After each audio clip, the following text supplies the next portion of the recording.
Steel slammed against tile and two guns came up at the same time. The nurse didn't flinch. She stepped in front of the hospital bed instead, whispering one word into her phone as the footsteps in the hallway got closer. The thugs thought they were finishing a job, until the doors opened and the man they tried to assassinate walked in asking his wife if she was hurt. If this story pulled you in, go ahead and subscribe so you never miss what's ahead. I've got another unforgettable story coming tomorrow. And while you're here, drop a comment and tell me where you're watching from. I love seeing people tuned in from all over the world.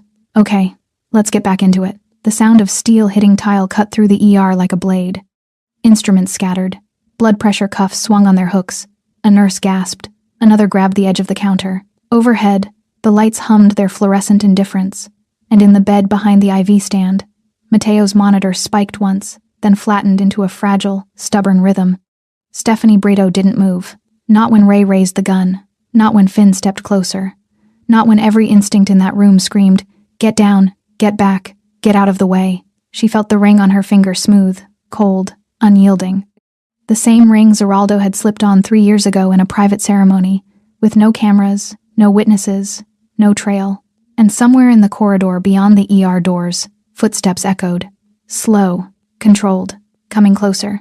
The two men pointing guns at her had no idea. They thought they were finishing a job. They were walking into a death sentence. 6 hours earlier, Street Gabriel Medical Center sits in the industrial quarter, wedged between shipping yards and century-old warehouses that smell like rust and seawater. It's not the kind of hospital that makes the news unless something goes catastrophically wrong. The paint peels in the stairwells. The elevators groan. The ER waiting room has chairs older than most of the staff, but it runs.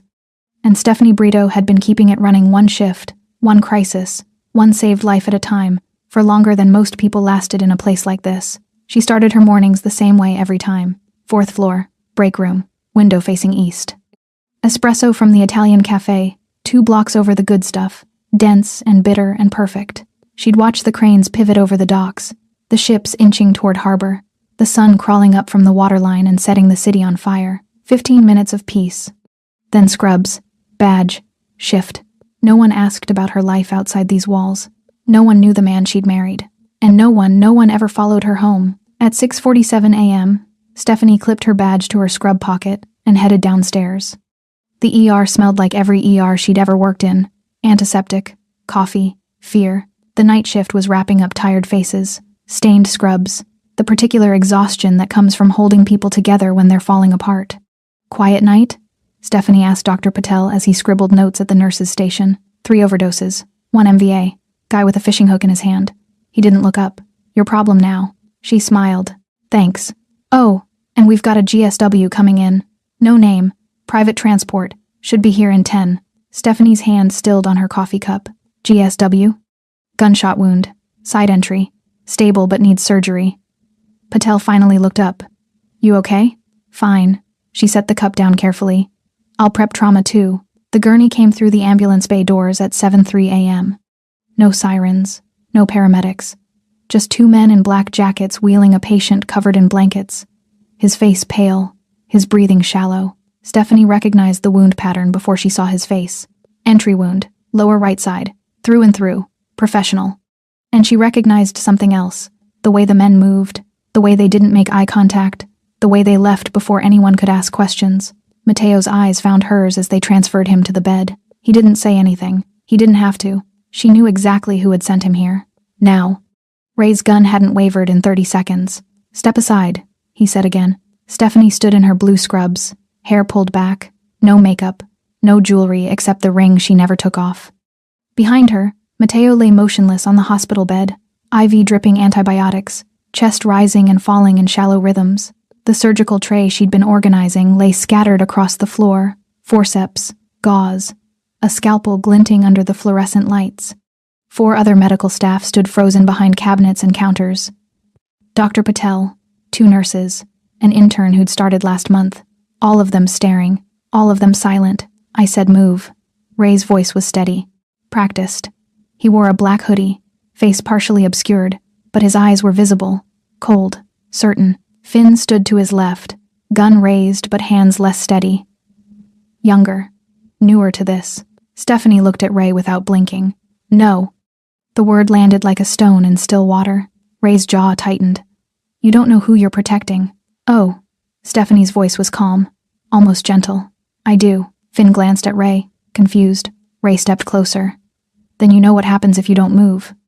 You fire that gun in here, Stephanie said quietly. And you won't leave this building. You think hospital security scares me? No. Her eyes didn't leave his. I don't. Something in her tone made Finn hesitate. Ray didn't. Last chance. Stephanie reached into her pocket. Both guns swung toward her. She pulled out her phone, unlocked it with her thumb, typed one word, visitors, and pressed send. The footsteps in the hallway stopped. For 3 seconds, there was only silence. The hum of the lights, the beep of Mateo's monitor, the distant sound of someone paging a doctor over the intercom. Then the footsteps resumed, slower, closer. Ray heard them first. His eyes flicked toward the corridor, then back to Stephanie, then back to the corridor. Finn's gun hand started to shake. Who's coming? Ray demanded. Stephanie didn't answer. She didn't need to. The double doors to the ER pushed open, and Zeraldo Brito walked in. He wore a black tailored suit, no tie, the collar open enough to show the tattoos that ran up his neck and disappeared beneath the fabric. Dark hair slicked back, hands relaxed at his sides, no weapon visible. He didn't need one. He moved like water, controlled, inevitable. His eyes found Stephanie first. Are you hurt? His voice was low, calm. She shook her head once. Only then did he look at the guns. Ray's hand trembled. Finn lowered his weapon slightly, instinct overriding orders. Zeraldo closed the distance in 4 steps. His hand moved so fast Ray didn't see it coming. Wrist twisted. Gun dropped. Knee to the ribs. Ray hit the floor gasping. Finn swung his gun toward Zeraldo, too slow, too uncertain, too late. Zeraldo caught his wrist mid-swing, twisted, and drove him into the wall with one hand. The gun clattered across the tile and skidded to a stop near the nurse's station. No shots fired. No chaos. Just efficiency. Brutal. Controlled. Absolute. The entire room stood frozen. Dr. Patel stared. The intern's mouth hung open. Stephanie didn't look surprised. She turned back to Mateo's monitor, checked his vitals, adjusted the IV drip. Like nothing had happened. Zeraldo knelt beside Ray, who was still gasping for air on the floor. He leaned close, spoke quietly enough that only Ray could hear. You came to my wife's hospital. You aimed a gun at my wife. Do you understand what that means? Ray's eyes went wide. Understanding hit him like ice water. He'd walked into something he couldn't survive. Zeraldo stood, looked at Finn, still pinned against the wall. Same question. Finn nodded frantically. Footsteps echoed from the ambulance bay. 3 men in dark suits entered. No badges. No uniforms. They moved with the same controlled precision as Zeraldo. He gestured once. They hauled Ray and Finn to their feet and walked them toward the exit. No one stopped them. No one called security. No one said a word. Zeraldo turned back to Stephanie. She was reading Mateo's chart. Completely focused. Completely calm. He walked to her side, stood close enough that his shoulder brushed hers. I'll handle this, he said quietly. I know. No one will come here again. I know. He looked at her for a long moment. Then at the ring on her finger. She met his eyes. Steady, unafraid. He nodded once and walked out. The ER doors swung shut behind him. Silence settled like dust. Dr. Patel finally found his voice. Who? Was that? Stephanie didn't look up from the chart. Just a visitor. The whispers started before Stephanie's shift ended. She heard them in the supply closet, caught fragments near the medication dispensary, felt the weight of eyes following her down every corridor. Did you see him? The way he moved. Who was that guy? Is he her? No one asked her directly. No one dared. Stephanie finished her charting, checked on Mateo one last time, stable, sleeping. Guards posted outside his room that no one questioned, and clocked out at 3:47 p.m. The same black car waited in the staff parking lot, the same driver who never spoke, the same tinted windows that hid her from the world. She slid into the back seat and let her head fall against the leather headrest. Her hands were steady. They'd been steady all day. But now, alone in the silence, she felt the adrenaline finally begin to drain. She closed her eyes and remembered the first time she'd seen those same hands covered in blood. 3 years and 4 months earlier, the penthouse bathroom was all white marble and gold fixtures. Stephanie had been there exactly twice before. Once for dinner. Once because Zeraldo had asked her to come. No explanation. Just urgency in his voice she'd never heard before. She arrived at 11:30 p.m. with her nursing bag. He opened the door himself. No staff, no security visible. His white shirt was soaked through with blood on the left side. "It's not as bad as it looks," he said. She pushed past him without a word, set her bag on the marble counter, washed her hands, snapped on gloves. "Sit." He sat on the edge of the bathtub. She cut away the shirt, found the wound, glass embedded in his shoulder from the window he'd gone through during the nightclub ambush she'd heard about on the news. They'd called it gang violence, blamed it on turf wars. She knew better. She'd been dating Zeraldo Brito for 6 months, long enough to know what he was, not long enough to have seen it this close. Her hands moved automatically. Tweezers, saline, gauze. He didn't flinch, didn't make a sound, just watched her face. "You should go to a hospital," she said quietly. "No, Zeraldo. No hospitals, no records." His voice was firm, gentle. "Just you." She pulled the last shard of glass free, dropped it into the trash with a sharp clink. "This is what your life is." It wasn't a question. Yes. She cleaned the wound, applied antibiotic ointment, began suturing with practiced precision. "And if I stay," she said, eyes on her work, "this is what my life becomes." He was quiet for a long moment. "I would understand if you left." Her hands paused, just for a second. She'd thought about it. Of course she had. Zeraldo Brito was not a good man by any conventional measure. He controlled territory. He made people disappear. He operated in shadows and violence and power that most people only saw in movies. But he'd also been the first man who'd ever looked at her like she was the answer to a question he didn't know how to ask. He'd never lied to her, never pretended to be something he wasn't. He'd told her the truth from the first night they'd met at a charity gala, where he'd been the largest anonymous donor, and she'd been there representing the hospital. "I'm not a good man," he'd said over champagne. "But I'm an honest one." She tied off the last suture. "I'm not leaving, Stephanie. But we have rules." She stripped off her gloves, met his eyes. "My hospital stays clean. No business, no violence, no overlap." "Agreed. And if this gets too dangerous, I'll step back." He caught her hand. Gentle, deliberate. "I promise." She didn't believe he could, but she believed he meant it. And somehow, that was enough. 2 years and 8 months earlier, the wedding was in a private estate outside the city. 17 people total. No photographers, no announcement, no public record. Stephanie wore a simple white dress, no veil, no train. Zeraldo wore a black suit, no tie. The officiant was a retired judge who owed Zeraldo a favor and knew how to keep his mouth shut. The vows were traditional, short, sincere. When Zeraldo slid the platinum band onto her finger, his hands were completely steady. When she did the same, hers trembled. Not from fear, from the weight of what she was choosing. The reception lasted 2 hours. Champagne, a small dinner, no speeches. Zeraldo's men stood at a respectful distance.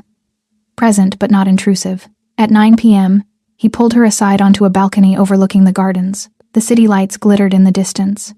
"You can still change your mind," he said quietly. She looked at the ring on her finger, then at him. "Can you?" "No." He smiled, rare, genuine, devastating. "Not about you." She kissed him. And in that moment, Stephanie understood something fundamental about the choice she'd made. Love was not always clean. It was not always safe. But it was hers. 18 months earlier, she came home to find him sitting in the dark, blood on his knuckles, suit jacket discarded, tie loose. She didn't turn on the lights, just set down her bag, walked to the bathroom, came back with the first aid kit, knelt in front of him, took his hands in hers. "Bad night?" she asked softly. "Yes." She cleaned the blood away. His knuckles were split, bruised. She'd seen worse. "Do I want to know?" "No." She wrapped his hands carefully, precisely. He watched her work, the way he always did, like she was performing surgery instead of basic wound care. "I don't deserve you," he said. She looked up. "Probably not." He almost smiled. "But you have me anyway." She finished the wrapping, pressed a kiss to his knuckles. "For better or worse?" "Worse, mostly. I knew what I was signing up for." "Did you?" She sat back on her heels, studied his face, the exhaustion, the weight of choices she'd never have to make. "I knew enough." He pulled her into his lap, buried his face in her neck. She held him, and understood something else. He was terrifying to everyone, except her. To her, he was just a man who carried too much weight and refused to let anyone else shoulder it. Until her, present day, the car pulled into the private estate's driveway. Stephanie walked through the front door, set down her bag, kicked off her shoes, Zeraldo was standing in the kitchen, phone in hand, already making calls. He looked up when she entered. Mateo's stable? Yes. The staff? Shaken. But quiet. He nodded, set down the phone, crossed the room in 3 strides, pulled her into his arms. She let herself sink into him. Just for a moment. I'm sorry, he said against her hair. I know. It won't happen again. You can't promise that. I can try. She pulled back, looked up at him. They aimed guns at me in my hospital, Zeraldo. I know. They brought your world into mine. I know. The line we drew is still there. His hands framed her face, gentle, absolute. I will burn down everything before I let anyone cross it again. She believed him. That was the problem. She believed him completely. And part of her, the part that had chosen him 3 years ago in a bathroom with glass shards and blood, wasn't even sorry. 4 days earlier, the meeting was supposed to be neutral ground. An old warehouse on the east side, converted into a private event space that hosted everything from corporate retreats to underground poker games, the kind of place where questions weren't asked and security cameras didn't work. Zeraldo arrived at 10 p.m. with 3 men. The Kovac syndicate sent 4. It was supposed to be a negotiation, territory lines, port access. The kind of conversation that happened in shadows between men who controlled things the city pretended didn't exist. Zeraldo knew it was a trap the moment he walked in. The tells were subtle, almost invisible. Dmitry Kovac's second-in-command kept glancing at the mezzanine level, the guards positioned too precisely near the exits, the way Dmitry himself sat too far back from the table, like he was expecting the furniture to explode. Zeraldo had survived 15 years in this world by trusting his instincts, and every instinct he had was screaming. He kept his expression neutral. Sat down across from Dmitry, folded his hands on the table. You wanted to talk, Zeraldo said. Let's talk. Dmitry smiled, cold, practiced. You've been expanding into territories that don't belong to you. I've been filling vacuums that were left empty, by people we removed. Then you should have held the ground. The temperature in the room dropped. Dmitry's smile vanished. You're going to give back the port access, and the distribution networks, and you're going to pay for the privilege of breathing in this city. Zeraldo didn't move. No. Then we have nothing else to discuss. Dmitry stood, and that's when Zeraldo saw it. A red laser dot, flickering across the table, moving toward his chest. Mateo saw it too. He was standing near the door, ostensibly as security, but really as Zeraldo's eyes on the exits. He'd been with Zeraldo for 7 years. Loyal, observant, smart enough to know when something was wrong. The laser dot appeared on the mezzanine railing. Mateo's eyes tracked up, saw the rifle barrel, saw the shooter adjusting position. He had maybe 2 seconds. He lunged forward. Down! The first shot punched through the air where Zeraldo's head had been half a second earlier. The second shot hit the table and sent splinters flying. The third shot caught Mateo in the side as he tackled Zeraldo behind a steel support column. Chaos erupted. Zeraldo's men returned fire. Dmitry's guards pulled weapons. The mezzanine shooter repositioned. And through it all, Zeraldo's mind worked with cold, mechanical precision. This wasn't just a hit. This was a decapitation. Mateo was bleeding against him, hand pressed to his side, breath coming in sharp gasps. I'm fine, Mateo gritted out. Go. Not without you. Zeraldo. Not without you. Another shot sparked off the column. Zeraldo pulled Mateo to his feet, hauled him toward the service corridor he'd clocked when they'd first arrived. Always have an exit. Always have a backup. Always assume betrayal. His men provided covering fire. One went down, then another. Zeraldo dragged Mateo through the corridor door and slammed it shut. Found the emergency exit. Kicked it open. The alley was dark. Empty. A car waited at the far end. Not his car. A different one. The driver's window rolled down. A woman Zeraldo had never seen before leaned out. Get in, now. Mateo stumbled. Zeraldo caught him. Who are you? Someone who doesn't want you dead. She gestured urgently. They have the street blocked both ways. This is your only window. Zeraldo made the calculation in 2 seconds. Unknown variable versus certain death. He shoved Mateo into the back seat and climbed in after him.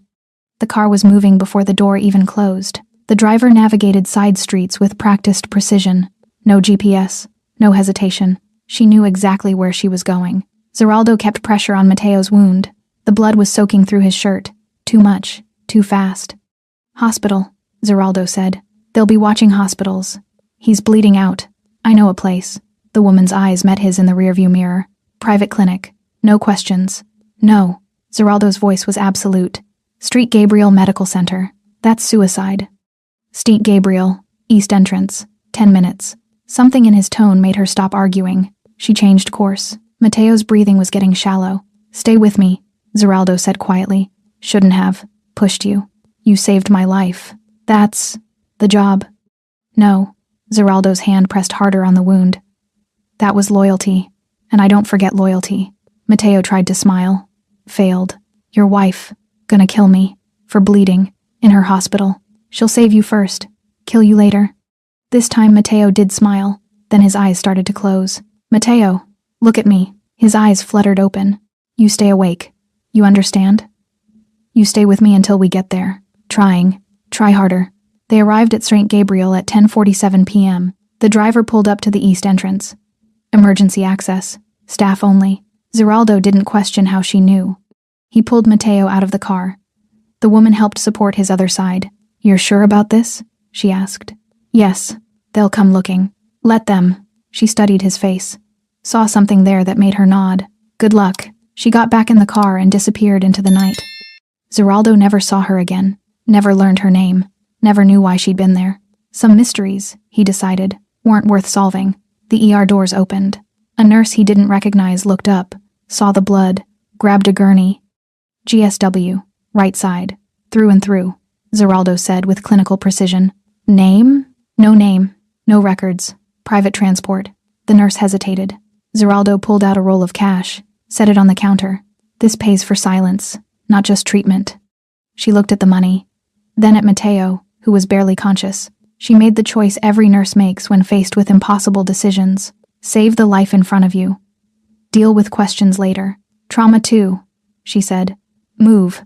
They wheeled Mateo through the corridor. Zeraldo stayed close. His phone buzzed. Messages flooding in. 2 men down. Dimitri's crew scattered. Shooter escaped. Buildings clear. He typed one response. Find out who paid Dimitri. I want names by morning. Then he typed a second message. To the only person he trusted completely. Need you. St. Gabriel. East Wing. GSW. Don't ask questions yet. The response came in 30 seconds. I'm here.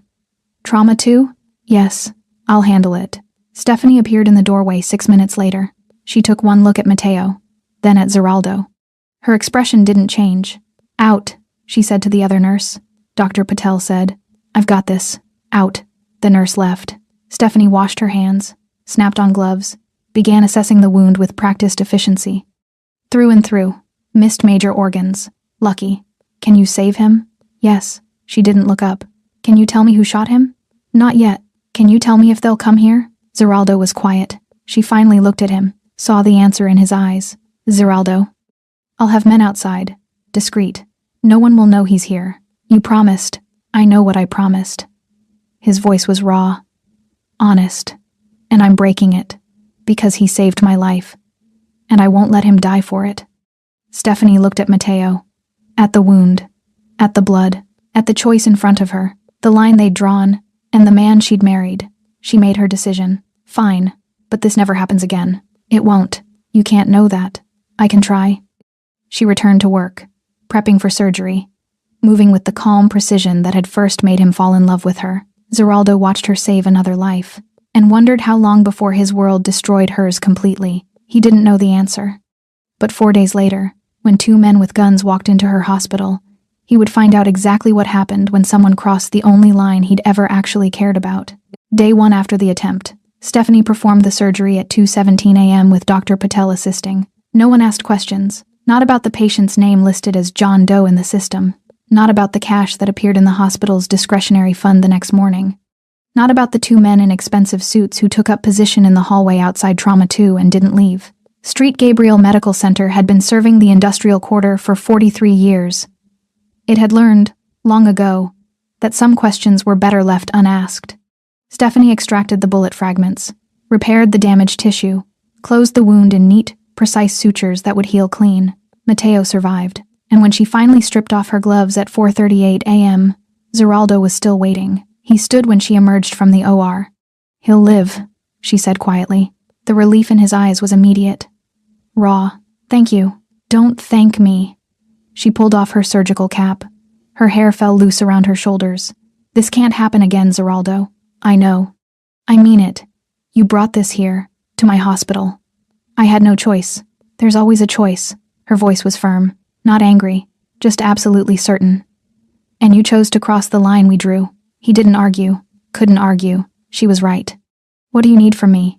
He asked. Security, discreet, no uniforms, no weapons visible. And the moment Mateo can be moved safely, he disappears. Done. And you need to find out who did this. Already working on it. She studied his face. The exhaustion, the controlled violence simmering just beneath the surface. Be careful, she said softly. I'm always careful. No, you're always strategic. There's a difference. She kissed his cheek, brief, gentle, then walked away to finish her shift. Left him standing in the hallway with the weight of everything he'd brought into her world. Day 2. Zeraldo didn't sleep. He made calls, pulled strings, applied pressure in all the places pressure worked best. By noon, he had a name. Gregor Sidorov. A broker. A facilitator. The kind of man who arranged things for people who wanted their hands to stay clean. Dmitry Kovac had paid him $60,000 to coordinate the assassination. But Dmitry was small-time, mid-level. He didn't have the resources or the nerve to move against Zeraldo without backing. Someone bigger had ordered it. Someone with reach. Someone who wanted Zeraldo gone badly enough to risk open war. Zeraldo sat in his estate office, city skyline visible through floor-to-ceiling windows, and played the chess game 3 moves ahead. Who benefits from my death? Who's been quietly consolidating while I've been expanding? Who has the connections to hire Sidorov and the ambition to gamble on a public hit? The answer came to him at 3:47 p.m. Alexei Reznik. Russian syndicate. Old money. Careful operations. He'd been circling Zeraldo's territory for 2 years, never quite moving against him directly, always working through proxies. This had his fingerprints all over it. Zeraldo picked up his phone, made one call. Find Sidorov. I want him alive. I want him talking, and I want it done quietly. The response was immediate. Consider it done. Day 3. Stephanie checked on Mateo 4 times during her shift. Each time, he was awake, alert, healing faster than most GSW patients. You're stubborn, she said, adjusting his IV. Family trait. He managed a weak smile. You know who I am. It wasn't a question. Mateo nodded carefully. Known since the beginning. Zeraldo doesn't hide things from people he trusts. And you're one of those people. I try to be. She checked his vitals. Blood pressure good. Temperature normal. No signs of infection. Why did you take the bullet for him? Mateo was quiet for a moment. Because some men are worth dying for. And Zeraldo's one of them. Even knowing what he is. Especially knowing what he is. Mateo's eyes were steady. Sincere. He's not a good man, but he's a loyal one. And in our world, that's rarer than you'd think. Stephanie understood that more than she wanted to admit. The men who shot you, she said carefully. They're going to want to finish what they started. I know. And they might trace you here. I know that too. She met his eyes. If they come to my hospital, I won't let them hurt you. You shouldn't make promises like that. I'm not making a promise. Her voice was calm. Absolute. I'm drawing a line. Mateo studied her face. Saw the same steel that Zeraldo had fallen in love with. He's lucky to have you, Mateo said quietly. We'll see if you still think that when this is over. Day 4 morning. Gregor Sidorov was found in a warehouse on the south side. He talked for 47 minutes. Gave up everything. Dmitry Kovac was just the trigger man. The money came from Reznik. The plan had been in motion for 6 months. Kill Zeraldo. Destabilize his operations. Move in before his lieutenants could consolidate power. Clean, simple, efficient. Except Mateo had seen the laser sight. 1 loyal man. 2 seconds of warning. The difference between a successful coup and a declaration of war. Zeraldo listened to the recording of Sidorov's confession, then made 3 calls. First, to his lawyers. Freeze Reznik's legitimate business holdings. Legal warfare. Second, to his financial contacts. Cut Reznik's access to cash flow. Economic pressure. Third, to his most trusted lieutenants. Prepare for retaliation. Strategic positioning. He didn't want war. War was expensive, messy, unpredictable, but he would absolutely finish what Reznik had started. Day 4 afternoon. Alexei Reznik received the first blow at 2 p.m., his primary shipping contract cancelled, his main distributor suddenly unavailable, his offshore accounts frozen pending investigation. By 5 p.m., he understood. Zeraldo wasn't dead, and he knew exactly who'd ordered the hit. Resnick made a call. "We have a problem." "I'm aware," came the cold response. "He's moving against us. Fast. Then move faster. He has the survivor, the one who warned him. If he talks, then make sure he doesn't. He's in a hospital, protected. I don't care if he's in a fortress. Find him. Finish this." The line went dead. Resnick stared at his phone, then made another call. "I need a team. 2 men. Hospital job. St. Gabriel Medical Center. There's a GSW patient. No name. Trauma wing. I need him gone." "When?" "Tonight. It'll cost extra." "I don't care what it costs. Just get it done." Day 4 evening. Stephanie felt it before she saw it. The shift in atmosphere. The way the security guard Zeraldo had posted suddenly went on alert. The way her phone buzzed with a message at 6:47 p.m. "They know where Mateo is. Team inbound. Stay away from Trauma 2. She stared at the message, then at the hallway leading to Trauma 2. Then at the phone again. She typed back, "No." The response was immediate. "Stephanie, please. This is my hospital, my patient, my line. I'm handling this. Stay out of it. Zeraldo. I'm not leaving." 3 dots appeared, disappeared, appeared again. Finally, "Then I'm coming to you." She pocketed her phone, walked to Trauma 2, checked on Mateo one more time. "Company coming?" he asked quietly. "Maybe. You should go." "Not a chance. Stephanie. Rest. Save your strength." She walked out to the nurse's station, organized her supplies, checked her equipment, and waited. The line had been drawn 3 years ago. Tonight, someone was going to try to cross it, and they were about to learn exactly what happened when you threatened something Stephanie Brito had decided to protect. She touched the ring on her finger. Steady, calm, ready. 2 men in black hoodies entered the hospital at 7:23 p.m. They moved like professionals. Calm, purposeful, scanning for cameras, checking exits. They reached the ER at 7:31 p.m., found Trauma 2, saw the patient on the bed, drew their weapons, and walked directly into the one thing Alexei Resnick hadn't accounted for. A woman who'd married into violence, who understood it, who respected it, but who absolutely refused to let it touch the one place she'd claimed as sacred. Stephanie Brito stepped between the guns and the hospital bed, and everything that happened next became inevitable. The surgical tray hit the floor at 7:33 p.m. Metal instruments scattered across tile in a sound that didn't belong in a hospital. Forceps, gauze packets, a scalpel that spun twice before settling near the wall. Stephanie had been reaching for it when she saw them. 2 men, black hoodies, faces partially obscured. Moving with purpose toward Trauma 2, she dropped the tray deliberately, let it crash, let everyone hear, let them know something was wrong. The reaction was immediate. Dr. Patel froze mid-stride near the medication cart. 2 nurses ducked behind the counter.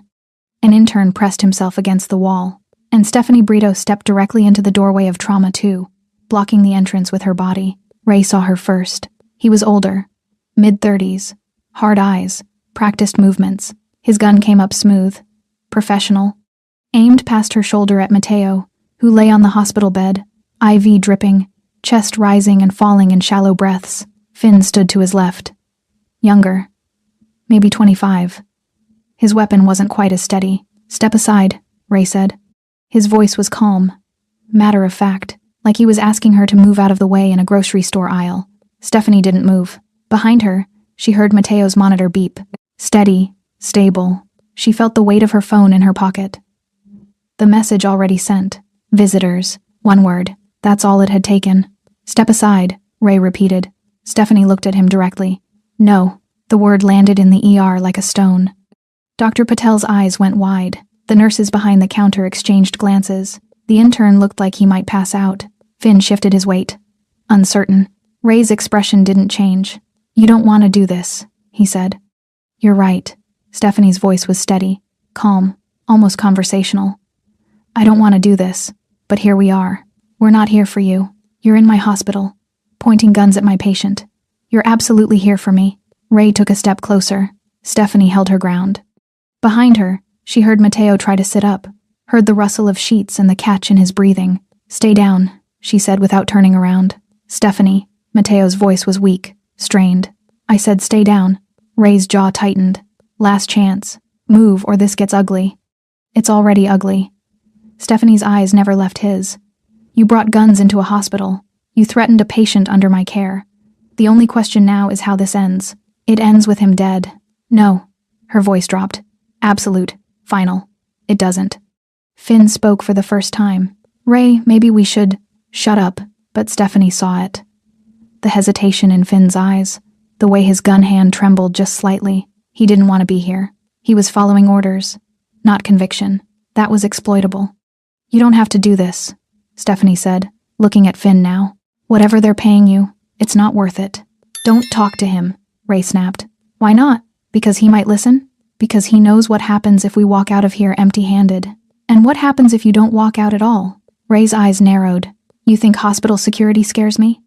No. Stephanie's expression didn't change. I don't. Something in her tone made both men pause. The confidence, the certainty, like she knew something they didn't. Ray stepped closer, close enough that Stephanie could smell cigarette smoke on his jacket. You're protecting a criminal. You know that, right? I'm protecting a patient. He's a gunman. He works for... I don't care who he works for. Stephanie cut him off. Inside this hospital, he's a human being with a GSW who needs medical care, and that's all that matters. Noble. Ray's voice dripped sarcasm. But stupid. Maybe. You're going to die for him? Stephanie was quiet for a moment. She thought about Zeraldo. About the bathroom 3 years ago. About glass shards and blood and the choice she'd made to stay. About every choice since then. If I have to, she said quietly. Ray stared at her, trying to find the angle, the leverage, trying to understand what kind of person stood between 2 loaded guns and certain death without flinching. You don't know who you're protecting, he said finally. Stephanie almost smiled. Oh, I do. The confusion on Ray's face was immediate. Finn lowered his gun slightly, completely lost. What? Ray demanded. Stephanie reached into her pocket. Both guns swung toward her. Easy, she said. Just my phone. She pulled it out slowly, unlocked it with her thumb, showed them the screen. 1 word sent. 7 minutes ago. Visitors. Who did you... Ray started. Then he heard them. Footsteps. In the corridor beyond the ER entrance. Not running. Not rushing. Slow. Controlled. Deliberate. The sound of someone who didn't need to hurry, because they knew exactly what they were walking into. Ray's face went pale. No, he whispered. The footsteps got closer. Finn backed up a step. Then another. Ray? Who is that? Ray didn't answer. Couldn't answer. Because he'd just put together what Stephanie had known from the moment they walked in. This wasn't some random hospital. This wasn't some random patient. And she wasn't some random nurse. The double doors to the ER pushed open. Zeraldo Brito entered like a storm front. Black tailored suit. No tie. Shirt open at the collar showing the tattoos that crawled up his neck. Dark hair slicked back. Hands loose at his sides. No weapon visible. He didn't need one. The air itself seemed to change when he walked in. Pressure. Weight. Inevitability. His eyes found Stephanie first, scanned her head to toe, looking for injuries, for blood, for anything wrong. Are you hurt? His voice was low, calm. Stephanie shook her head once. No, only then did he look at the guns. At Ray, who'd gone completely still. At Finn, whose weapon was now pointed at the floor. At the surgical tray scattered across the tile. At the frozen staff behind the counter. At everything that had happened in his wife's hospital while he wasn't there to stop it. His expression didn't change, but something in his eyes went absolutely cold. Ray understood in that moment. He'd walked into something he couldn't walk out of. You came to my wife's hospital, Zeraldo said quietly. Ray's gun hand started to shake. You pointed guns at my wife. Finn dropped his weapon entirely. It clattered on the floor. You threatened her life. Zeraldo took a step forward, then another, moving like water. Like violence waiting for permission. Do you understand? He continued. Voice still calm, still controlled. What that means? Ray tried to aim his gun, tried to fire, tried to do anything, but his hands wouldn't obey, because standing in front of him wasn't just a man, it was a reckoning. Zeraldo closed the distance in 3 steps. His hand moved faster than Ray could track, caught his wrist, twisted. The gun dropped. Ray swung wild with his other hand. Zeraldo caught that too. Drove his knee into Ray's ribs with surgical precision. Ray gasped, dropped. Finn tried to run. Made it 2 steps. Zeraldo was faster, grabbed him by the jacket, slammed him against the wall hard enough to crack the plaster, held him there with one hand. Please, Finn started. Who sent you? I don't. Zeraldo's hand tightened. Who? Sent. You. Resnick? Alexei Resnick? Zeraldo nodded once.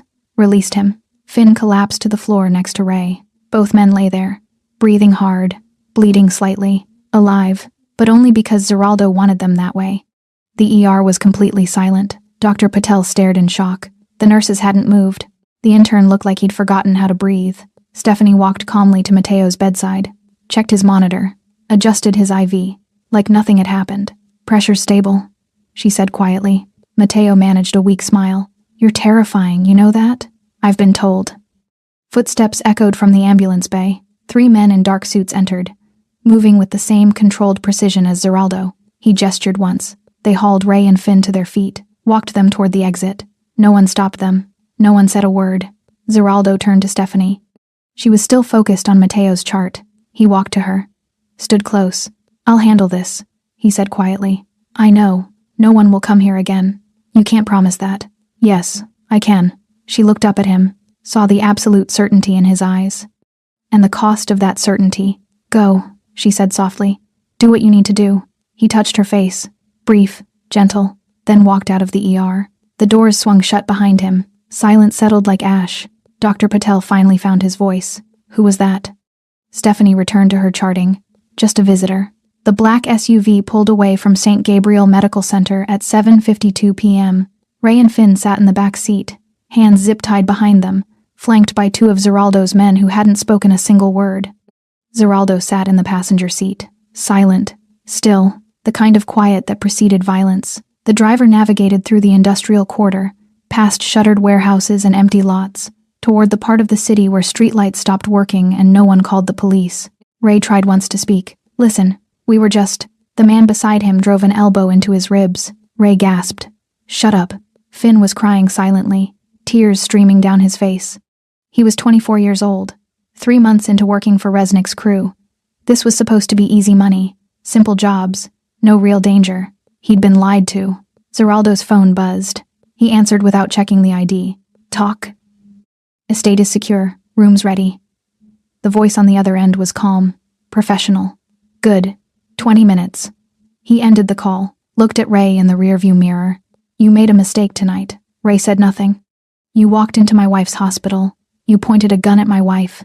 You threatened the one thing in this world I've tried to keep separate from what I do." Zeraldo's voice was perfectly calm. Somehow that made it worse. "I've killed men for less. You understand that, right?" Ray nodded slowly. "But I'm not going to kill you." Zeraldo turned in his seat, made eye contact. "Not yet. First you're going to tell me everything. Who sent you? How they found Mateo? What else they're planning?" "I don't know anything." "Yes, you do. And you're going to tell me, because the alternative is so much worse than death that you can't even imagine it." Finn sobbed harder. Ray stared at Zeraldo, saw something in those eyes that made his bladder clench. This wasn't a man. This was a force of nature. And they'd made the fatal mistake of getting in his way. The estate sat on 12 acres outside the city limits. No neighbors, no witnesses, no one to hear anything that happened inside. The SUV pulled through the gate at 8:14 p.m., drove past manicured gardens, and a fountain that looked like it belonged in a European plaza, stopped at a secondary building, separate from the main house, soundproof. The men hauled Ray and Finn out of the vehicle, marched them inside. Down a hallway with concrete floors and fluorescent lights, into a room with a drain in the center of the floor. 2 chairs, both bolted down. They were shoved into the seats. Zip ties cut, hands secured with metal cuffs attached to the chair arms. Finn was hyperventilating now. Ray tried to stay calm, tried to think. There had to be a way out of this. There had to be. Zeraldo walked in. He'd removed his suit jacket, rolled up his sleeves. The tattoos on his forearms were visible now. Intricate, deliberate, each one marking something. Someone, a history written in ink and violence. He pulled up a 3rd chair, sat down facing them, folded his hands. "Let's begin." Ray broke first. It took 11 minutes. No torture, no physical pain, just questions.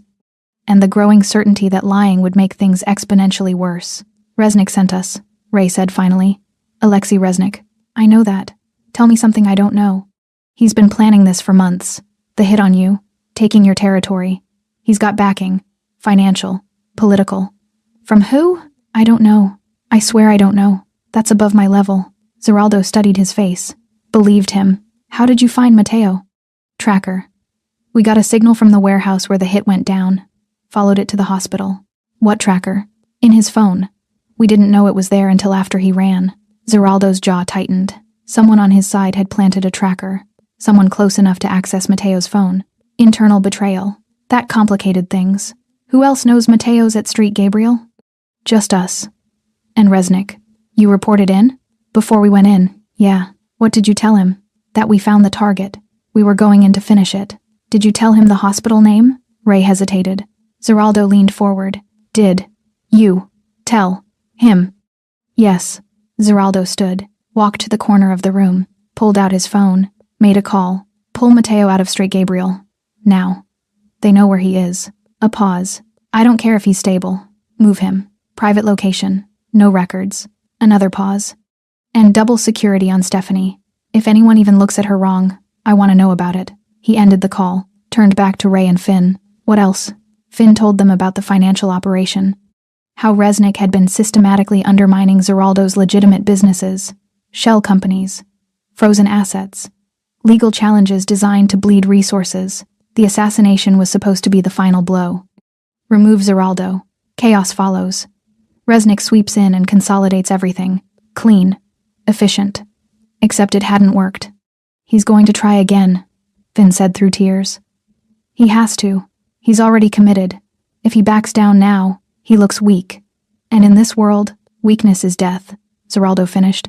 I know. He paced the room, processing, calculating. Resnick had made this personal.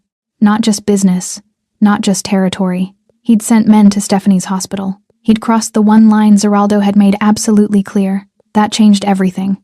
Here's what's going to happen, Zeraldo said quietly. I'm going to dismantle everything Resnick has built. His businesses, his connections, his reputation.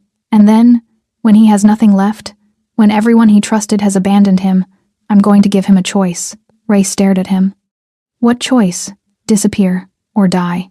He'll never disappear. His pride, then he'll die. Zeraldo's voice was flat. Final. I don't actually care which he chooses. At 9:47 p.m., Zeraldo's phone rang. Stephanie. He answered immediately. Are you okay? I'm fine. Her voice was steady, calm. Mateo's being moved? Yes. Safer location. You could have told me. I'm telling you now. She was quiet for a moment. The staff is asking questions. Let them ask. Zeraldo. What do you want me to say, Stephanie? That I'm sorry? I am. That it won't happen again? I'll do everything in my power to make sure it doesn't, but I can't change what already happened. I know. Her voice softened. I'm not angry. I'm just processing. Are you safe? I have 3 of your men outside the ER pretending to be contractors. It's a little obvious. Despite everything, he almost smiled. They'll be subtle. They're carrying concealed weapons in a hospital. There's no subtle. They'll try. She sighed. When will you be home? Late. I have things to handle. Things. Yes. Will these things involve violence? He was quiet. Zeraldo. Some, he admitted, but controlled, strategic. Nothing that traces back to you. That's not what I'm worried about. Then what are you worried about? You? Her voice was soft. Honest. I'm worried about you. Something in his chest tightened. After everything. After guns in her hospital. After threats to her life. She was worried about him. I'll be careful, he said. Promise me. I promise. I love you. I love you too. He ended the call, stood there for a moment, then turned back to Ray and Finn. Last question, he said. Does Resnick know who Stephanie is? Does he know she's my wife? Ray shook his head. No. No one knows. We didn't even know until you showed up. Zeraldo nodded slowly. That was something, at least. Stephanie's anonymity was still intact. Her protection, still possible. What happens to us? Finn asked quietly. Zeraldo looked at him. Young, stupid, terrified. Reminded him of men he'd known years ago. Men who'd made bad choices and paid for them. Men he'd killed without hesitation. But tonight felt different. Tonight, mercy felt like a weapon. You're going to disappear, Zeraldo said. New city, new names, new lives. And if I ever see either of you again, if you ever come near this city, near my territory, near anyone I care about, I will finish what I started tonight. Understood? Both men nodded frantically. Good.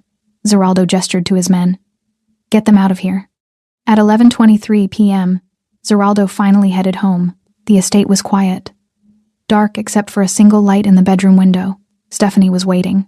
She always waited. He walked through the front door. set down his keys, climbed the stairs, found her sitting on the bed, still in her scrubs, reading a medical journal. She looked up when he entered, set the journal aside, patted the bed next to her. He sat. She took his hand, examined his knuckles. No blood this time. No injuries. It's handled? She asked.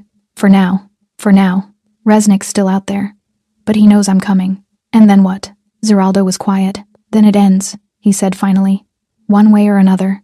She leaned her head against his shoulder. I meant what I said, about being worried. I know, this life you lead. I know. She lifted her head, looked at him. We should talk. About the future. About what happens when this is over. Okay. Not tonight. You're exhausted. Tomorrow then. She kissed him. Soft. Gentle. A reminder that despite everything, despite the violence and the danger and the impossible choices, this was still real. They were still real. Come to bed, she whispered. He did, and for a few hours, the storm outside quieted, but dawn was coming, and with it, the reckoning Zeraldo had promised. Day 5, 3:47 a.m. Zeraldo couldn't sleep. He stood at the bedroom window, watching the city lights flicker in the distance, while Stephanie slept behind him in the bed they'd shared for 3 years. His mind worked through scenarios, contingencies, chess moves on a board that was getting more complicated by the hour. Resnick knew about Mateo. Resnick knew about Street Gabriel, but Resnick didn't know about Stephanie. That was the only advantage Zeraldo had left. His phone vibrated on the nightstand. He grabbed it before it could wake her. A message from his head of security. Gregor Sidorov secured. Location Alpha. Waiting for you. Zeraldo typed back. On my way. He dressed quietly. Black pants, black shirt. The shoulder holster he only wore when he expected things to get complicated. Stephanie stirred. Where are you going? Her voice was thick with sleep. Work. At 4 in the morning? He walked to the bed. Kissed her forehead. Go back to sleep. She caught his hand. Be careful. Always. She didn't believe him. Neither did he. But they both pretended. Location, Alpha, 4:31 a.m. The abandoned factory on the waterfront had served many purposes over the years. Legitimate business. Storage facility. Meeting ground for transactions that couldn't happen in daylight. Now it was an interrogation room. Gregor Sidorov sat in a metal chair in the center of the empty warehouse floor, hands zip-tied behind his back, face bruised, lip split. He'd resisted when they'd grabbed him outside his apartment, fought hard enough to break one man's nose before 3 others subdued him. He was a survivor. A professional. But professionals broke just like everyone else. It just took longer. Zeraldo walked across the concrete floor, his footsteps echoing in the cavernous space. 2 of his men stood in the shadows, silent, watching. Sidorov looked up. Blood trickled from the corner of his mouth. Zeraldo Brito. His accent was thick, Eastern European. I wondered when you'd come. You knew I would. Men like you always do. Sidorov tried to smile. Failed. You want information? Yes. And if I give it to you, what? You let me go? Maybe. You're lying. Probably. Zeraldo pulled up a chair, sat down facing him. But you'll talk anyway. The only question is how long it takes. Sidorov studied him, calculating, measuring, looking for weakness. He wouldn't find any. You sent Ray and Finn to my wife's hospital, Zeraldo said quietly. I don't know what you're talking about. Yes, you do. You arranged the team, you gave them the location, you told them where to find Mateo. Sidorov said nothing. Zeraldo leaned forward. They pointed guns at my wife, Gregor. Do you understand what that means? I don't know your wife. Exactly. You sent armed men to kill someone in a hospital, and you didn't even know who else would be there. You didn't care. It's just business. Zeraldo's hand moved faster than Sidorov could track. Grabbed his throat, squeezed. Not enough to crush. Just enough to make breathing difficult. It stopped being business, Zeraldo said, voice absolutely calm, the moment you involved her. He released him. Sidorov gasped, coughed. Who hired you? Zeraldo asked. Sidorov wiped blood from his mouth with his shoulder. You already know. I want to hear you say it. Alexei Resnick. What did he pay you? 60,000. Half up front, half on completion. And the assassination attempt at the warehouse? I arranged it. Dmitry Kovach was the front man. Resnick provided the financing and the intel. What intel? Sidorov hesitated. Zeraldo waited. Someone on your side, Sidorov said finally. Someone gave Resnick your schedule, your security details, everything he needed to plan the hit. The words hit like ice water. Who? I don't know. Resnick didn't tell me. He just said the source was reliable. Zeraldo stood, paced. Someone inside his organization. Someone he trusted. Someone who'd betrayed him for money. Or fear. Or ambition. How long has Resnick been planning this? He asked. 8 months. Maybe more. He's been careful. Methodical. Building resources. Making alliances. What alliances? I don't have names. But he's got political cover. Financial backing. This isn't just about territory. It's about legitimacy. Zeraldo understood. Resnick wasn't trying to be a crime lord. He was trying to be a businessman with criminal infrastructure. Respectable. Untouchable. And Zeraldo was in the way. What else? Zeraldo demanded. He's already moving on your assets. Legal challenges. Regulatory pressure.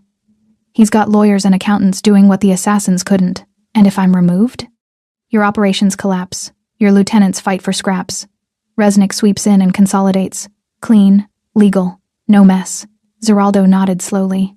It was actually a good plan, which made it more dangerous. Where is Resnick now? I don't know. Gregor. I swear I don't know. He uses cutouts. Encrypted communications. I've never met him face to face. Zeraldo studied him. Believed him. What about his operations? Where does he run things from? He's got properties all over the city. Office buildings. Warehouses. Legitimate fronts. I can give you addresses. But he moves around. Never stays in one place too long. Smart. That's why he's still alive. Zeraldo smiled without humor. Not for long. St. Gabriel Medical Center.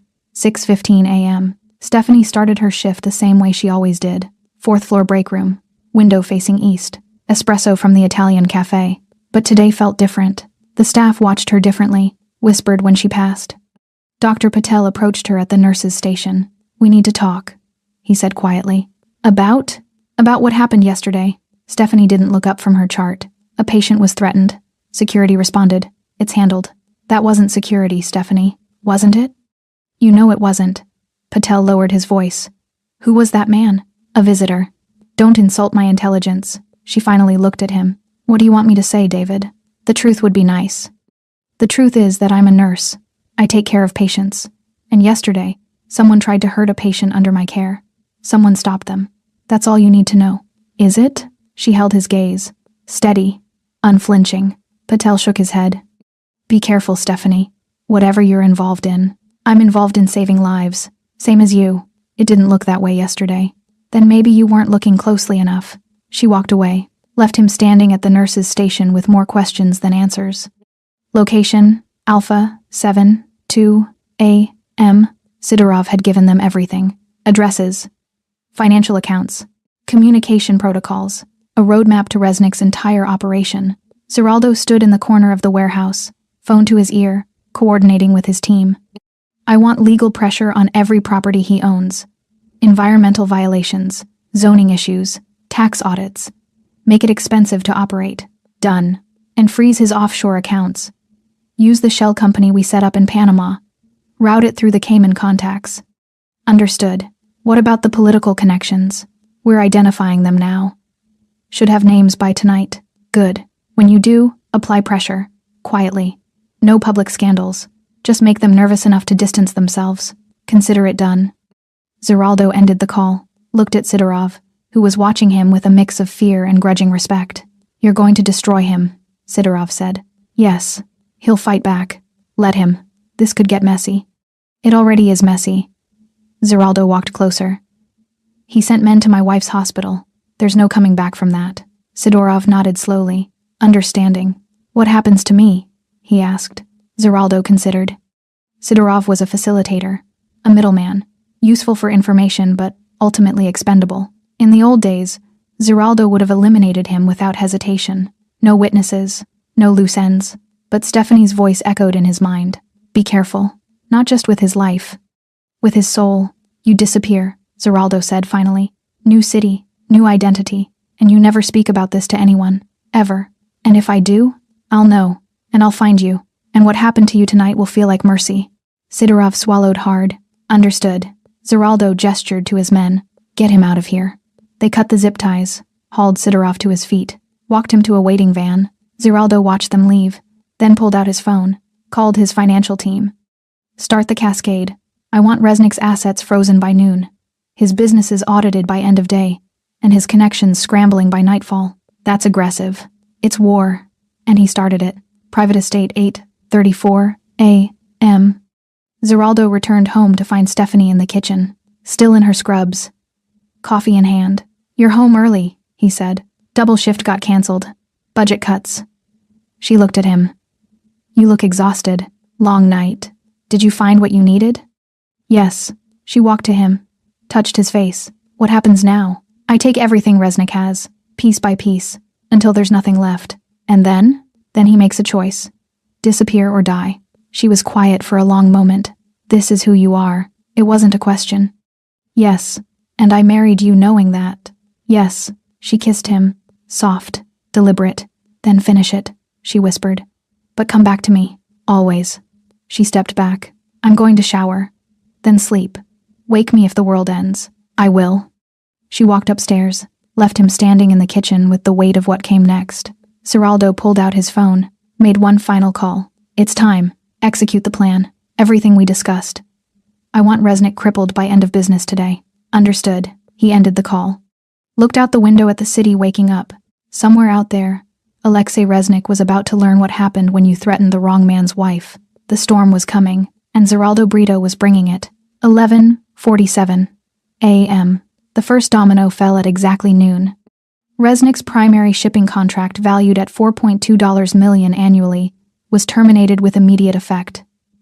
Environmental violations, paperwork irregularities, issues that had existed for months but were suddenly, inexplicably, priorities for the regulatory board. The second domino fell at 12:34 p.m. His main distribution network received notice of a federal audit. Tax discrepancies dating back 3 years. Nothing concrete yet. Just enough smoke to make his partners nervous. By 1:15 p.m., the third domino tipped. His offshore accounts, the ones hidden behind shell corporations in Panama and the Cayman Islands, were frozen, pending investigation into money laundering allegations. Zeraldo sat in his estate office, watching reports come in on 3 different screens. His phone rang constantly. Updates. Confirmations. Complications. He handled each one with surgical precision.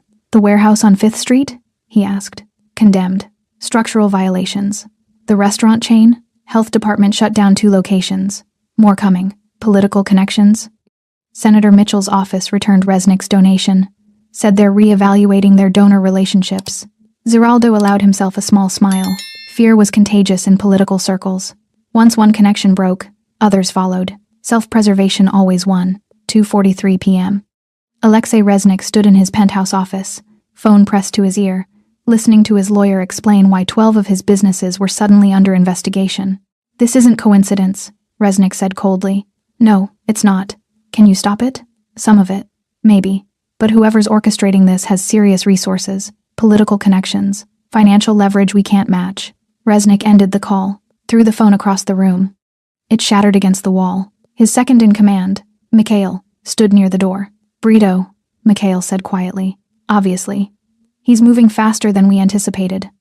Because we failed to kill him, and worse, we exposed ourselves." Resnick paced. "Ray and Finn? Haven't reported in. Assumed captured or dead. The hospital patient? Moved. Location unknown." Resnick slammed his fist on the desk. "We had one job. Kill one wounded man in a hospital. And we couldn't even manage that. What do you want to do?" Resnick was quiet for a long moment, calculating, reassessing. "Pull back, consolidate what we can, protect the core assets. And Brito? We negotiate." Mikhail stared at him. "You want to negotiate? After everything?" "I want to survive." Resnick's voice was cold, pragmatic. "And right now, Brito is dismantling everything we've built. We either negotiate or we lose everything. He won't negotiate. Not after we sent men to his wife's hospital." Resnick froze. "What did you say?" "The hospital. St. Gabriel. That's where the patient was. That's where we sent Ray and Finn." "I know that. What about his wife?" Mikhail pulled out his phone, showed him a report from one of their informants. Security footage, grainy, time-stamped from the night before. A woman in blue scrubs standing between 2 armed men and a hospital bed. And then Zeraldo Brito walking through the doors. The way he looked at her first. The way he asked if she was hurt. The way he dismantled 2 armed men in seconds because they'd threatened her. Resnick's face went pale. "His wife works there?" "Apparently." We pointed guns at his wife? Yes. Resnick sat down slowly. We're dead. We can still. No. Resnick's voice was hollow. We're dead. We just don't know it yet. 4:17 p.m. By late afternoon, Resnick had lost 40% of his operational capacity. Warehouses shut down, accounts frozen, partners distancing themselves. The carefully constructed empire he'd built over 15 years was collapsing in real time, and everyone knew who was responsible. Zeraldo Brito, the man who didn't just retaliate, he erased. 6:52 p.m. Zeraldo received the call he'd been waiting for. Unknown number. He answered. Brito. Resnick's voice was tight, controlled. Resnick, we need to talk. No, we don't. I'm willing to negotiate. Territory. Operations. Whatever you want. I want you gone. Silence. Gone where? I don't care. Out of this city, out of this business. Disappear. And if I refuse, then I finish what I started. And trust me, Alexei, you don't want that. You can't destroy me completely. I have resources. Had resources. Past tense. Zeraldo's voice was calm. Final. By tomorrow morning you'll have nothing. No money, no properties, no connections, no crew. That's impossible. Is it? Check your accounts, check your properties, check your phone, and see how many people are still taking your calls. Zeraldo could hear Resnick breathing heavily on the other end. You have 24 hours, Zeraldo continued. Pack what you can carry. Leave the city. Don't come back. And if I don't, then you'll wish I'd killed you at the warehouse. Zeraldo ended the call, sat back in his chair. The chess game was over. Resnick just hadn't accepted it yet. 8:34 p.m.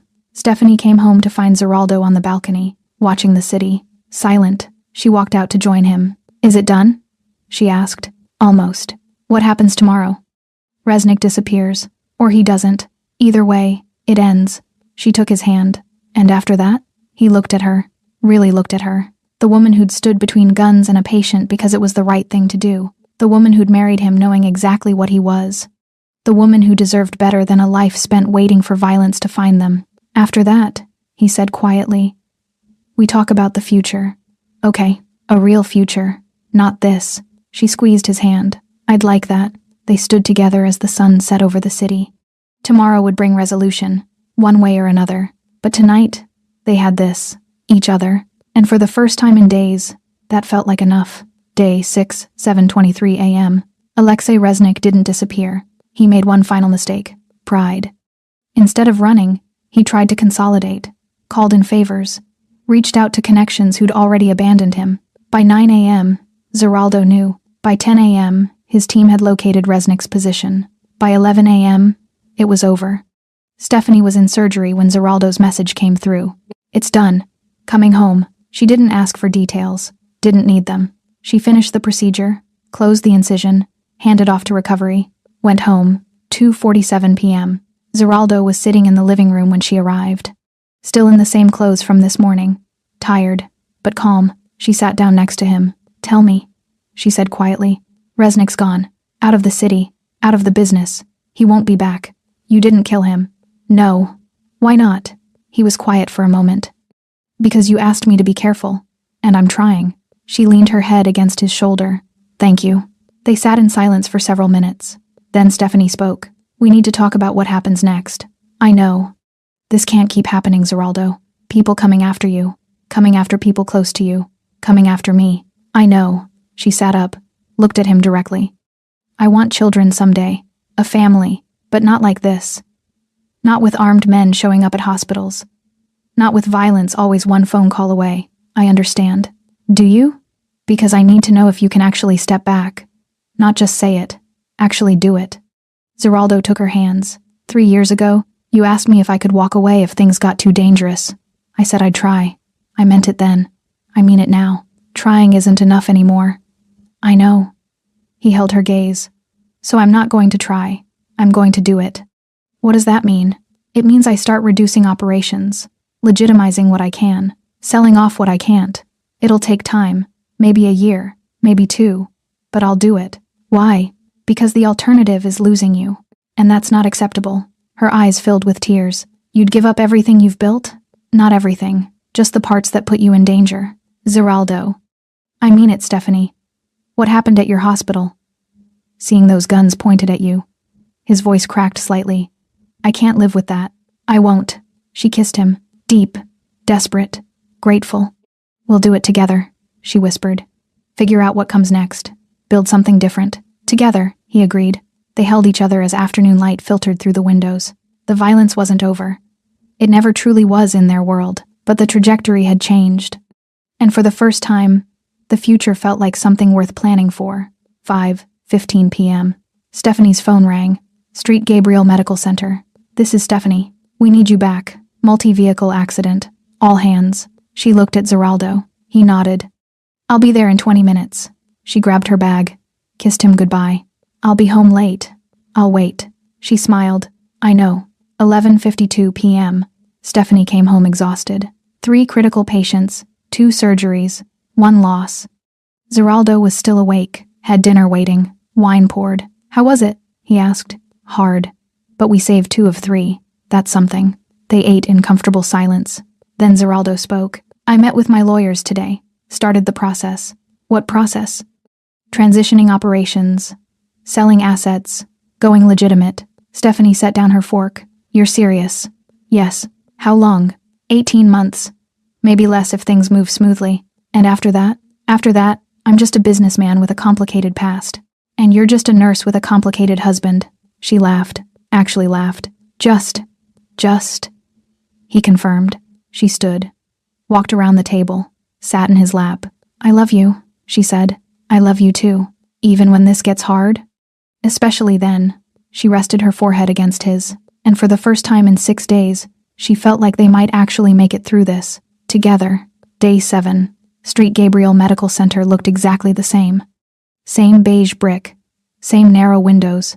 Same fluorescent lights humming overhead. But something had shifted. Stephanie felt it the moment she walked through the ER doors. Staff watched her differently. Not with fear. Not with judgment. With respect tinged with curiosity. Dr. Patel approached her at the nurse's station. How's our mystery patient? He asked carefully. Transferred. Recovering well. Good. He paused. And the visitor? Also well? Patel nodded slowly. I'm not going to ask questions, Stephanie. But if you ever need anything... I know. Thank you. He walked away, left her with the charts and the routines and the familiar rhythms of the hospital she'd worked in for years. Nothing had changed. Everything had changed. 10:34 a.m. Mateo was sitting in a private recovery facility across town when his phone rang. Zeraldo. How are you feeling? Like I got shot, but alive. Thanks to your wife. She's good at her job. She's terrifying. In the best way. Zeraldo smiled. I know. What's the damage? Mateo asked. Resnick's gone. Operations are secure. The insider who planted the tracker has been handled. Who was it? Nobody you knew. Mid-level. Got greedy. Mateo was quiet. And us?